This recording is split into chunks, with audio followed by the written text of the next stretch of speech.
Hello, and welcome to another edition of Office Hour.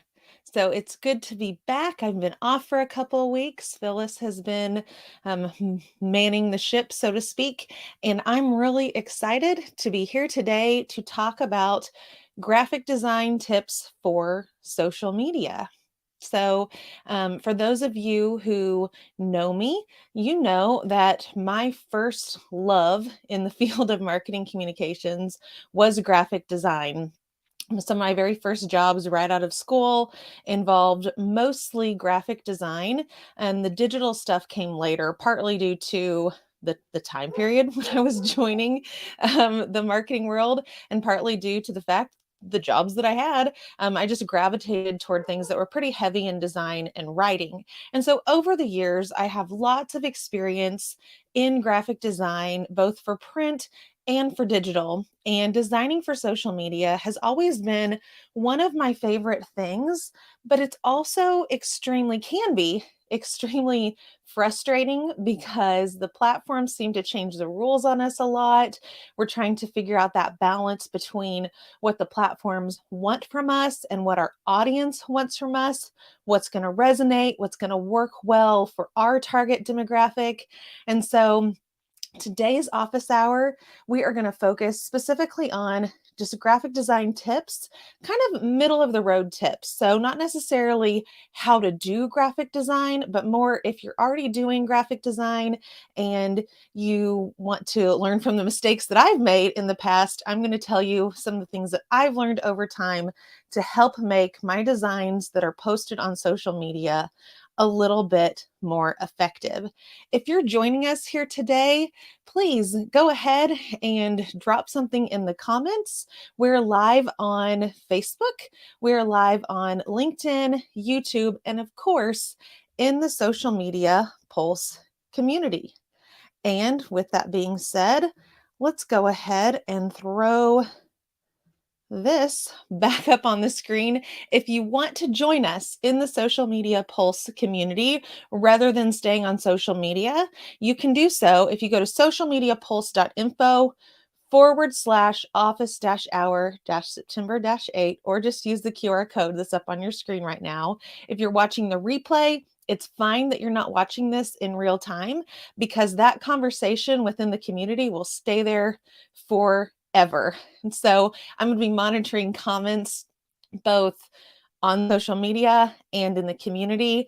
I'm going to say hello to Phyllis and Sandy. They've dropped into the comments to let me know that they're watching. Thank you, ladies, for joining today. Let's get to it. Let's talk about graphic design for social media. Oh, one thing. If you do go into the Social Media Pulse community and comment in the thread for this topic within the community, you'll get a badge, an office hour badge that will display on your Social Media Pulse profile. So if you like the gamification of things, you like badges, you like earning things, you can earn that today by commenting. I'm going to start with one of my favorite quotes from one of my maybe favorite designers, Paul Rand. If you are not in the field of graphic design, you might know that he is responsible for lots of the corporate logos that we see today, IBM being one, some others coming to mind. Hey, Christine, I'm glad you're joining us. I saw you drop in the comments there too. And I love this comment from Paul Rand that design is so simple. That's why it is so complicated.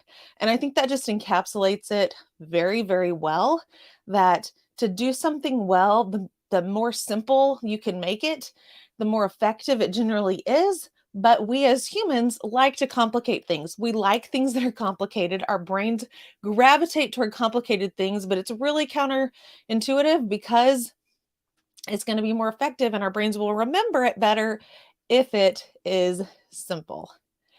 Thanks for joining us, Jessica. I see you in the comments. Glad that you're here joining us today. So one of the things that I think is really interesting about graphic design, specifically for social media and really just any kind of visual medium, is that it's just really inextricably linked, right? Social media began, remember the early days of Facebook, the early days of Twitter was pretty heavily text based. We were able in the early days of Facebook to upload photos, but it was much more designed, in Twitter specifically, designed to exchange written words, written comments, written, posting on other people's walls. Do you ever get any of those memories pop up on Facebook back from like 2006, 2007, and it's you randomly posting on your friend's wall about something that you had done maybe the night before? You're recapping an evening and something that you probably should not be putting out on a wall, and it's there because we were probably, a lot of us, in college at the time. Only me? Okay. But very, very heavily text based, but became over time, design became much more, like I mentioned, linked to social media because it's a very visual medium. And especially with the advent of social media on mobile being very visual. So here's what we're going to talk about today. I've kind of arranged my thoughts today to kind of four different categories. We're going to talk about best practices in graphic design, just kind of as it stands right now, the things that I think are really important for us to remember when we're designing for social. We're going to talk about design trends. This is actually the wrong version of my slides. So I'm going to go ahead and pull this down and maybe re-upload my Google slide because I've done some updating on this morning, and this looks like maybe it's the old version. So while I'm doing that, I'll look at a couple of the additional comments in our comment section.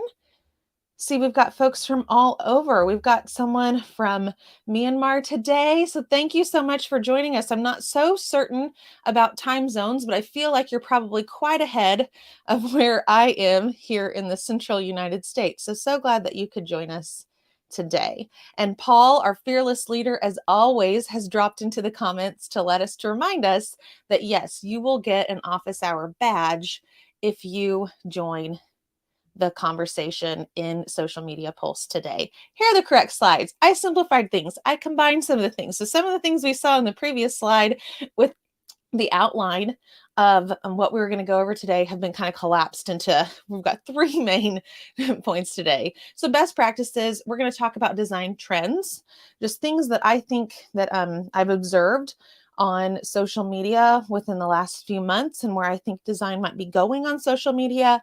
And then finally, I'm going to give you tips for specific tools and resources that I find helpful when designing for social media.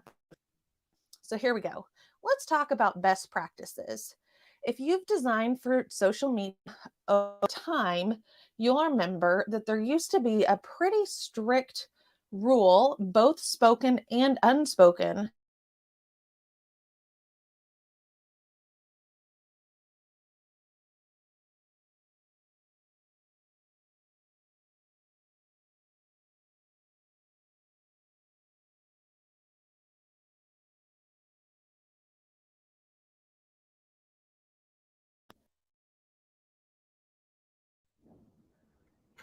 Someone let me know if you can hear me, because it said I lost connection to my mic, but it looks like maybe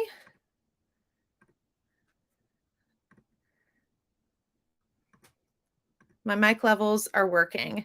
So, man, using a new system today, a little bit. Thank you, Sean, for letting me know that my mic is good. I'm back to using my default. I've got my nice, pretty microphone that's USB, and it's not the first time it's lost connection. So for those of you who worry about technology when you're doing live streams, I do too, because sometimes it just fails us. But I'm using my internal speakers or microphone, and I think it's probably okay. Oh, so are you? I'm back now. Okay, thanks. Okay, so let's roll it back and talk about back in the earlier days of social media. Thanks, Phyllis, for letting me know you can hear me.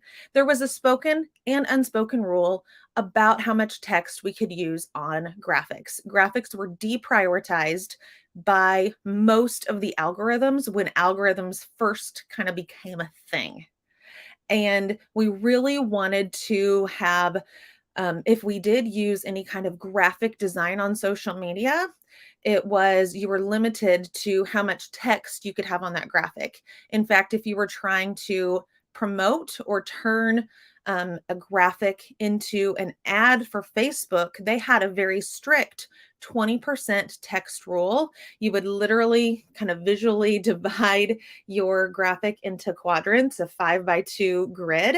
And if it covered more than two of those 10 grids, you had too much text on your graphic.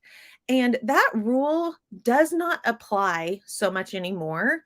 If you go to Meta for their advertising, they'll still say they recommend less than 20% or less text, but I've seen plenty of ads within the last year or so that have more than 20% text. So that's just a judgment call on your part about how much text you want to include on a graphic. I still am a fan that less is more, but because of a couple of things, the algorithm is now allowing graphics with text to perform a little bit better. And the first of those is that they have allowed the various platforms allow for alternative text now. So photos or graphics with text can now be accessible to those who require a screen reader by adding alternative text. So this has really been a game changer, both in just the terms of the experience for people who use a screen reader and for those of us who are creating content that needs to appeal to people with a wide variety of ability to be able to see those graphics. So it's really a win-win for all of us when the platforms allowed us to do that. So my second piece of advice about best practices is regardless of what you're including on your graphic, if it's primarily photo based with some heavy editing, or if it's primarily truly graphic design, regardless of how much text you have on it, definitely use the platform's ability to have us add alternative text to that graphic when you post it so that the graphic itself can be more accessible. So, the great thing about alternative text is not only do the platforms allow for us to do that, but also now many of the scheduling tools that we have available to us allow us to add this alternative text too, so it doesn't interrupt our workflow when actually posting to social media. The other point I would like to make about being accessible for social media graphics involves just the contrast that we use. It's very hard as a designer when you're looking at your screen with the resolution that you're used to, the lighting that you're used to. I'm very guilty of this. Dark designs that look like they have a lot of contrast and you can see details on that particular design when it gets translated, especially to a mobile device that's going to be out in the sun when people are looking at it or more natural lighting and oftentimes a lot smaller. We're usually designing as designers. We're designing on large screens, a desktop, and it's much bigger physically when we're looking at it than it is on mobile. And so a lot of the details that we put into things get lost. That's just more of a user experience and an accessibility thing, but certainly high contrast of colors makes things more accessible. So if anyone has any comments that they would like to add about their experience with the 20% text rule, anecdotally, or things that have happened to you in the past or recently when you're designing for social media, whether you have a lot of text or not, or accessibility and alternative text, let me know in the comments, both in the community and on social media. I'm kind of looking at both. And Christine, thank you so much for adding in the community. Christine has added a great resource about alternative text and digital accessibility. So I'm going to go ahead and post that link to that comment directly in the all the different feeds right now.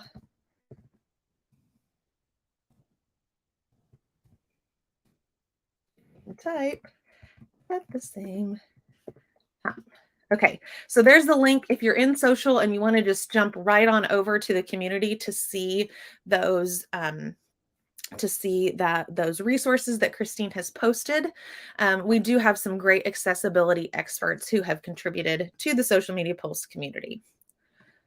The next thing that I would like to point out, and I do have some examples later, so we're not going to talk about design without looking at design, but the next thing that I would really like to point out is just the concept of visual hierarchy.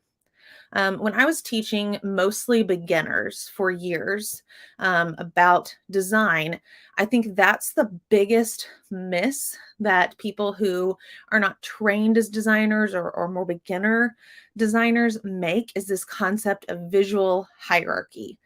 You can't have everything on your graphic be equally sized and that graphic be effective. Our brains don't know where to look. So let's just use an example. I'm going to just go right back to our title slide for today's presentation. And I'm going to stop my camera. Oh, if I remove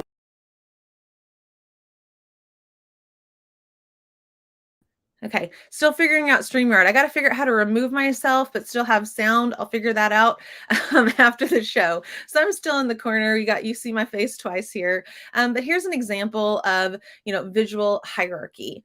And in this case, the most prominent element is my face on this. So when we have guests for office hour, we generally are trying to promote that guest and their thought leadership. You're stuck with me today, so you're stuck with my face today. But when we talk about visual hierarchy, we go straight from the face to the headline of this particular episode, and then the logo itself is smaller. When you're working on client work, one of the things that I have found is generally clients want their logo to be really prominent on designs for social media. And in fact, on a lot of social media designs, we don't even need the logo at all because that design is placed in context with the social media feed. Your profile image and the name of your profile is displayed right alongside with the graphic design image. And so you really don't even need a logo on most of your social media graphics. Now, in our case at Social Media Pulse and Pulse Academy, we're using these graphics for a few different contexts. And so we're designing things that can fit more than one context. This was a social media cover image for today's live stream, but also it's the title of my slides, et cetera, et cetera. So we're designing kind of with that broadcast purpose in mind rather than the singular focus in mind. But a lot of times that's another thing. You can save space on graphic design for social media by not including a logo at all. And I do have a request in the comments to throw that QR code right back up there. So I'm going to put that up there for a few seconds. And yeah, Zen, you had specifically mentioned about visual hierarchy. So I hope that explains a little bit. Here's another example of visual hierarchy.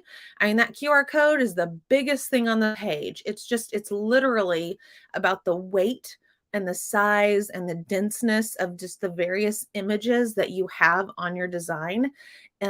Indicates to people what the most important thing is and what you want them to look at first. Visual hierarchy, extremely, extremely important. We have some additional examples in a moment. When I show design trends, I have lots of screenshots from various social media graphics. I think that's been enough time for that slide to be up there. So we've talked about 20% text rule. It's a judgment call. Less is better, but it's not a hard and fast rule. And in fact, you don't get penalized more. You don't get penalized anymore if you have more than 20% on a graphic. That makes it much more easy, and you get much more versatility in your designs as a designer. Number two, we want to make sure that with that, we're also doing our part to be accessible, and including alternative text is an important part of that. And also having high contrast in our colors, really important. You can look at that resource that we've got in the Social Media Pulse community about other aspects of digital accessibility. The third point is that visual hierarchy is really, really important. And then rounding it out is a tip that I like to share is that you want to keep your important information to the middle. Generally, that is going to be the both the vertical and the horizontal middle of a design. I don't have specific examples of this, but I think we can all think about it for a minute. The two types of designs that we're going to see the most often when it comes to graphics on social media are going to be story graphics and in-feed posts, right? Video highly prioritized by all the algorithms right now. We're not talking about video. Of course, there's graphic elements to video. There's visual elements to video. We're talking specifically about static images today. But with that being said, with stories and with in-feed posts, with a story, your story could possibly your graphic elements could be obscured at the top by your username and handle across the top of the screen, or different screen sizes sometimes still crop things differently, so we can't control for that. And then across the bottom, there's generally going to be the area where you are encouraged to comment or reply to that story. Sometimes, if we are talking about reels and we're trying to repurpose reels and stories, even though we're focusing mainly on static graphics, you're going to see a caption across the bottom. So things get obscured. So keep your primary elements, those higher visual hierarchy things, especially text, toward the middle of the screen. The second point about in-feed posts is, and something we're going to talk about when we talk about sizes for social media, is that different platforms, Facebook, is notorious for cropping your images and displaying your images differently than how you may have designed them, particularly cropping the edges off of an image and making it more rectangular or more square, depending on what the feed decides to do that particular day. So I like to keep text toward the middle of a graphic when I'm designing specifically for Facebook. Instagram, generally a square image is going to be fine. You're going to keep everything in the middle because it's square. Everything's kind of centered in that case. And we'll talk about sizes in a minute. So keeping important information toward the middle of your graphic is kind of my hot take. Some of my graphics that I do for other pages or client work, not on Social Media Pulse, definitely will have pretty significant borders on the left and the right, where I'm keeping all of my text sandwiched in the middle, because I have a ongoing battle with Facebook about cropping images. My friends who are watching, who know me, know that this is a lot of my venting text messages that happen with other designer friends is about, oh my gosh, they changed the size of the in-feed photo display for Facebook yet again. And so my workaround for that is just keeping everything as close to the middle as I can. I'm going to pause for a moment and check the comments over in the community because it does not give me a running feed of those. Anyone has any specific questions? Again, happy to answer those. I love the interaction that we're getting in the comment section on social media today. And let's move on. The next thing that we want to talk about for best practices, leading right into talking about sizes. If you were to Google, up-to-date social media sizes, there are a lot of great resources available, free resources available to help you figure out the best size for a social media graphic. And I do have a hot take on this that I'll share in a minute um, that might be different than what most graphic designers would say about sizes on social media. But with that being said, you probably won't see for this first line that I'm sharing on slides here, you probably won't see many people recommend this specific size for a Facebook feed image, whether it's a photo that you have, cropped to a size that's going to display well in on Facebook, or whether it's a graphic you've designed.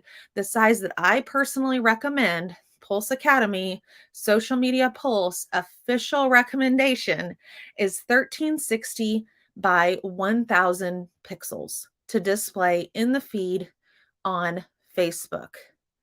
Now, when I'm designing the graphics at this size, generally I keep most of my text within 1000 by 1000 pixels, and I just keep the left and right border on those particular graphics.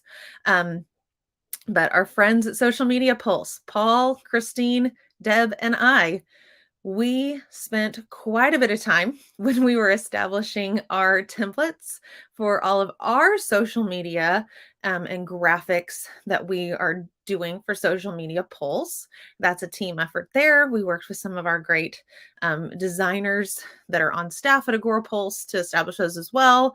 So it's kind of a collaboration between all of us, but we spent a lot of time figuring out, literally through pixel perfect screenshots, the best size that would display a graphic without any kind of weird cropping. And this is it. So I don't think you're going to see this particular size anywhere else, but try it and you'll see if you post 1360 by 1000 pixels in a Facebook feed and you go back to your pages, your profile, your page, and you look on a desktop, there will not be weird single color borders on either side of that graphic as of today, September 8th, 2022. Now, a week from now, who knows, they might change it. But this one's worked for us throughout the summer here in the States, and we find it really, really useful. If you're designing for a story, whether that's going to be on Instagram or on Facebook, the standard recommendation that is still very effective that most people are still using is 1080 by 1920 pixels. And then finally, on an Instagram feed, 1080 by 1080 is still really effective on Instagram feed. Now, here's my hot take. These are 3 different sizes for 3 different purposes. And best practices tell us, and if you're designing for other platforms, there are other sizes that you're going to want to include as well. But my hot take is, if you are a social media manager who's also being asked to do graphic design and probably a lot of other tasks on social media, probably community management and listening and reporting and other content creation and all of the things, we usually have to operate at the intersection of best practices and reality. So, in reality, we oftentimes don't have time to design very specific graphics for each platform. So, generally, what I like to do, if I'm designing for more than one platform and it's a graphic that I know can perform well on both, I will design at 1360 by 1000, and then I will design it without anything on those 2 outside horizontal edges for Facebook, and then crop it square for Instagram. I am kind of killing 2 birds with 1 stone, although I probably need to find a better analogy than that. But accomplishing 2 tasks at once. So that's generally what I like to do when I am designing, is I design one thing that can work multiple places. But let's talk a little bit for just a moment. I'm going to remove this for just a moment. And let's talk a little bit about graphics versus photos. Today is a graphic design tips presentation. But most algorithms do have a strong preference for photo-based work that has photos, particularly of people, pets, or food, perform really, really well on social media. So as often as you can, when you're designing for social media, we do want primarily photo-based graphics, even if they have graphic elements. They have text or flourishes or, any of the graphic elements that we can add to designs. We want to have as often as we can photo-based graphics. So that's just another little tip. Okay, we're flying right through. We've been doing this for half an hour. If you have any questions, whether you're watching the replay or you're joining us live, go ahead and comment wherever you're watching this from, whether that's on Facebook, LinkedIn, or YouTube. Or if you're watching in the community, go ahead and drop that comment. If I've said something that you have found to be not true in your experience, or you have an additional tip that you would like to share, that's the whole point. We are a community. We're here to share and learn together. So teach me something in the comments or ask me a question in the comments if you have one. Finally, the last best practices slide I'm going to share is when you are saving your designs, whatever tool you have designed in, generally speaking, my preference, and based on years and years and years of application, I save anything that's going to have text. Anything with text, I save as a ping file, a PNG file. That is going to be it will be a larger file type. The social media platform compresses it. So if you also do any kind of graphic design for web, you'll know that image optimization is a really big thing. The good news, the platform is going to compress it for you and make it as small as possible. But that's why we want to start with that really, really crisp, really, really full of data image that a PNG file provides for us. And your text is going to look much better and much more crisp when you're uploading it to social media if you save it as a PNG file and then upload it.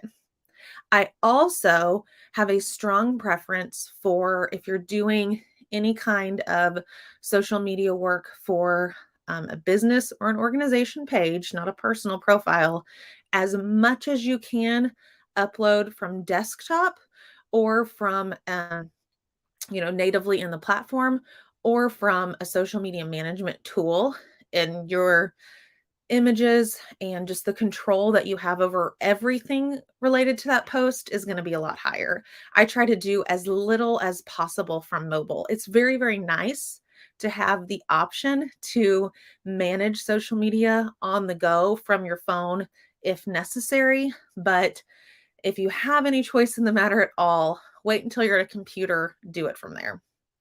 And then a JPEG file is fine for photos. I still am a little bit of an Instagram purist. Phyllis and I will agree on we like photos on Instagram. We like seeing beautiful artwork on Instagram, beautiful photos. And so I'm much more likely to prefer to upload photos rather than graphics to Instagram, depending on the business or the type of page. But I definitely say JPEG for photos, PNG file for anything with text. Again, that is my personal experience and something I have found to be very useful. Okay, moving on. Design trends.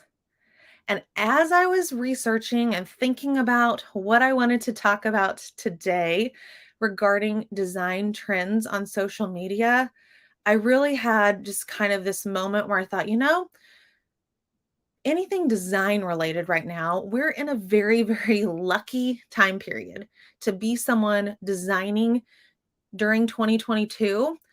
We have incredible versatility. It's much like fashion design right now. Fashion design right now is pulling from a lot of different eras. The 90s are incredibly popular. The 2000 style is coming back begrudgingly. I know it's going to come back, and you'll just have to mourn with me if you are not a fan of early 2000s fashion. Low rise jeans, anyone? Let's hope they don't come back, but I think they're going to. But pulling, the fashion is pulling heavily from the 70s and the 60s and the 50s, and all different eras right now are represented in fashion, and anything goes. And that's the same thing for graphic design trends right now. We are pulling from, there's a lot of nostalgia in graphic design right now, that's pulling from a lot of different eras. And there's some modern takes on things too. So my point about design trends is, rather than being trendy with your graphic design, you really need to think about your graphic design for social media and how it supports your brand in general. Our brand identity, of course, is more than just the visual elements, but those visual elements can certainly underscore our brand identity and personality. And so anything goes. However, as long as you're consistent with what you're doing, you're going to be fine. And my second tip is, when you're thinking about graphic design for social media, a lot of times, especially people who are maybe not as trained in graphic design, they're going to look for inspiration typically somewhere where you're going to be using templates. We'll talk about templates in a moment. And this is a good segue to talk about templates, because what I'm going to show in a moment are a lot of template-based designs. And typically, you're going to go into whatever your tool of choice is and look at those templates. And in that case, your work is going to be uninspired, because you're looking at the same inspiration as millions of other people who are looking at that same inspiration. So look not only in the tools that you're using for your templates, but also actively, when you are actively or passively scrolling on social media, intentionally look for inspiration on what you see there from other people. The whole idea about effective graphic design on social media is to stop the scroll. So you want to be unique, you want to be innovative, um, but also you needed to make it something that you can have sustainability as a designer on. And that's generally the trouble with tools like, I'll pick on Canva for a minute. I love Canva, but when you look at graphic design templates on Canva, specifically for social, and you narrow it down to social media design templates, it's usually one page. And then it's like, how do I, if I'm not a designer by nature and I'm just trying to throw together some graphics on top of all the zillion other tasks I have to do, how do you take that design and then carry that through as a series or a campaign? So looking for inspiration beyond just a Canva template is a really good place to start. So here are some screenshots that I have pulled of things that I think are kind of trending right now, that I'm seeing more and more of on social media. Slide 1. Hey, I think I figured out how to get my face off. I hope you guys can still hear me. Can everyone still hear me? Let me know in the comments if you can. Here is, so this is from one of my favorite places to find inspiration, Envato Elements. And I just was looking through social media templates this morning and found this template that I would call it's kind of employing about 3 different trends right now. It's employing kind of a maximalism design, where there's a lot going on each of these templates.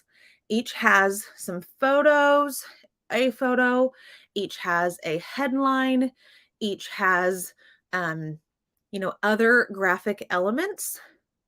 And it's very maximalism. If you Google maximalism in design right now, you'll see a lot of things that are like this, where we're just really, it's literally the opposite of minimalism. So it's employing that trend, maximalism. It's also employing the trend of very high contrast colors, and fluorescent and neon is very, very popular right now.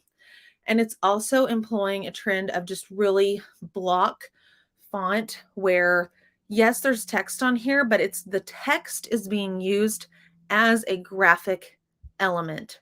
It's being used as an adornment. It's being used as something to accent what you're looking at otherwise. So that's one trend.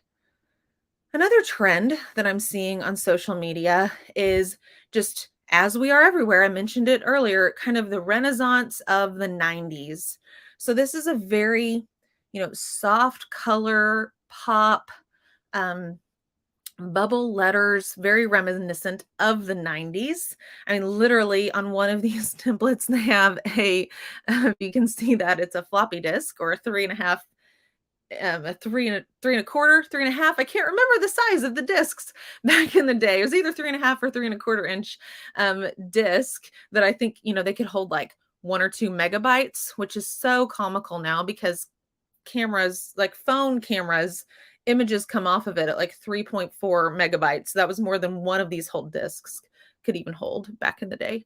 But I digress. So here's another trend: the 90s soft colors as opposed to the really harsh neon colors. That's a trend that we're seeing on social media. And I've got a very good real world example of this trend in a few slides forward. Another trend that I think is almost on its way out, but is still hanging on, particularly for brands that are in more of the green space, is this very neutral, more minimalist, botanical type trend, or boho. So those are some words. If you're searching for templates like this, or you're searching for inspiration, this is an example of just the muted color palette, literally botanical imagery, and very, very muted design that's still trendy. Obviously, very much in contrast to the first two that we've looked at. Another one that's another contrast is, there's a lot of, if you are looking through sites like Envato Elements, we'll talk about sites similar here in a moment, for design inspiration. If you look for like metaverse related graphics, it's a lot of gradients and space and dark, but also this one, it's both dark and bright at the same time, high contrast. I think this works for particular brands, for particular um, feelings and brand personality. But there's some things that you can see going on there that are carried through. Particularly, I like to highlight the gradient and duotone design is really popular right now. The next one, I did go ahead and try to pull an example of, I think this type of corporate design is still working. I would say most of these have too much text. If it was up to me, I think I would leave it with the headline text and the body copy, so to speak. I wouldn't necessarily include if I was adapting these templates for my own use. But this is what I would call corporate design. Curves and slanted lines and geometric shapes are still very, very popular in corporate design. And I would say this is pretty reminiscent of a lot of the style and the trend that we're following with our social media pulse graphic identity. We use circular uh, photos and other elements to highlight those. But this is an example of what I would call corporate design that's using geometric shapes, still really, really popular. Okay, now here's a real world example. So I was thinking, okay, I pulled several examples of templates, but let's see examples of social media graphic design in the wild. And I just Googled some of the most effective Instagram, Facebook pages for brands. And Entrepreneur Magazine is one of the most highly regarded Instagram pages for a brand. And you'll notice their design is very almost anti-design. I mean, they're a media company, so they're highlighting the headline of their various articles, but just a graphic, a headline, boom, you're done. Not much design there, but if we hearken back to the quote we had earlier today, that design is so simple, that's what makes it so complicated. I think this is a good example of highly regarded as a great brand on social media. But when I look at what they're doing on design, it's not very complicated. And, depending on how persnickety you are as a designer, you might think this is not very good, but it's effective. The next example is another real world example, and this is TechCrunch on Facebook. They are, again, widely regarded and on a lot of lists of some of the most engaging Facebook pages for a brand. And you can see they're promoting some events. But this is a great, great, great example of the comments I was making earlier about keeping text toward the middle of a graphic. When you're looking at this grid view of all the photos that they have posted, you'll notice a lot of them get cropped and you're missing a lot of um, the graphic is, or the logo is getting cropped in some of these toward the bottom of the screen. And there's some similarities here with some of the trends that I was showing earlier. It is a tech company, so it's very forward focused, modern. There's neon, there's dark. It kind of looks like some of the metaverse type stuff we were looking at earlier. And then we've got a couple of different outliers here on this, but this is just a screenshot of real time what real brands are doing on social media. The next one, this one is very similar to the kind of 90s soft pop type aesthetic that I had pulled up from an Envato Elements template. This is MailChimp. This is their Facebook page. MailChimp underwent a rebrand. Man, it's probably been a couple of years ago now. And they definitely adopted this particular style at the time. And I remember at the time of the rebrand, I was like, what are they thinking with these fonts and these colors? And it's very, very retro, but now everyone else has followed suit. So example of a very graphic based feed. They only have a couple of photos here. And also some examples on the next slide. I think the next one is Levi's. Yep. Levi's is they're doing several things here. So they've got product photos, they've got some layout, and then one of the things that we haven't talked about yet today is this trend toward using quotes, just a full slate of text as a graphic on social media. Wouldn't have flown a few years ago, but now that we have the ability to add alternative text and explain what is happening in that image, very, very heavy text-based graphics can be really, really effective on social media. And even though there is probably more variety on this grid of examples than we've seen from some of the other brands, I think it's a very cohesive look. It's a very, you can look and know this is all part of the same brand, even though they're not all cookie cutter in terms of design and layout. Last example, another point I would like to make about graphic design is that sometimes the challenge as a designer when you're working with a particular brand, business, organization, product, what have you, is although photos we know perform well, sometimes we just don't have photos to represent that brand. So we're going to be forced to use A, stock photos, or B, illustrations, or truly graphic design to support what it is that we're trying to convey. And I found this example from Dribbble of a designer's work that showcases the ability to have great graphics for social that are based in illustrations and not photos. So that's another trend. Using illustrations rather than stock photos is a trend that we're seeing right now.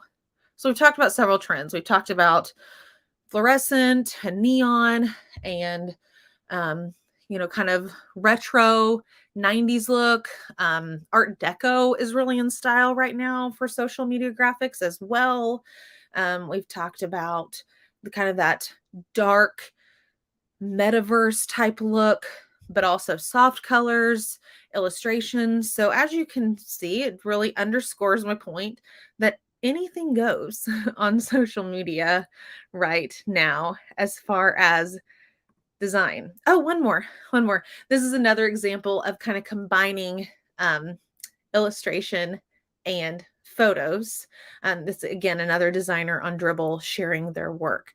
And you can see some of the things that I think are really important when you're designing graphics for social for an organization or a brand is pulling elements through all of your designs for that brand consistency, brand identity, etc. And this is a good example of that. We've got the wavy lines that are consistent and the color palette. But of course, you can just have a photo, but you can make it branded by adding just wavy lines on a photo, right? A really simple way to brand a photo, make it consistent with some things that you're doing with design and working through that way. So those were some examples that I pulled this morning. If you're watching the replay, if you're watching right now and you want to show us some brands that you love, the designs that they're sharing on social media, we would love to see them. Or some of the work that you've done. I would love to see your work in design on social media as well. So drop those links in the comments, both in the community and on social media. And I want to take a peek behind the curtain of what you've done or where you find inspiration as well. Okay, we're rounding down. The third thing on the agenda, if we remember, we were going to talk about best practices today. Check that off the list.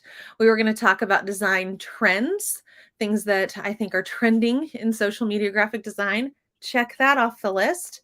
And the third and final thing, resources and tools. I again am going to share my preference for doing as much work as I can on an actual computer. There are great mobile editing tools, both for photos, for design work. Those are great. My recommendations, though, are specifically for a desktop-based design. So any of the Adobe products, if you have the patience to learn them or you already know them, they are absolutely wonderful. I design probably when I'm designing graphics for social, I spend time primarily in Photoshop, also in Illustrator. Those are my two tools that I'm going to use in Adobe. I also know that there's a strong following of people who use GIMP as an alternative for Photoshop. So it's a free alternative for Photoshop. It does a lot of the same things Photoshop does, just it's a free tool. We always are looking for things. If you don't have the budget to pay for a tool, checking out free alternatives is great. So for design, I primarily prefer, again, Photoshop and Illustrator.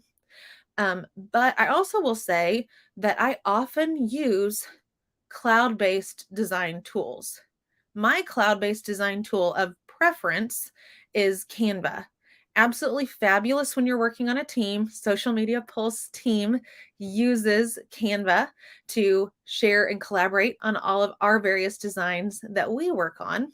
And I'm a big fan of Canva. I had used Canva prior to joining this organization, and I think that it's great. I just will caution that, you know, sometimes what I'll do is I'll find inspiration other places and then create something from scratch in Canva. But the Canva templates, they're really, I'm not throwing shade at the Canva templates at all. They're great. They really are great.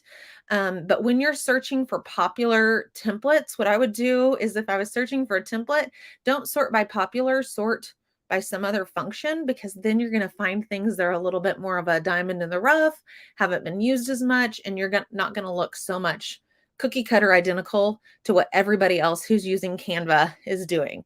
The same goes for other cloud-based design tools like Easel, Snappa, Adobe Express. There are others. These are just some of the most popular. My preference is Canva, but I know Deb loves Easel.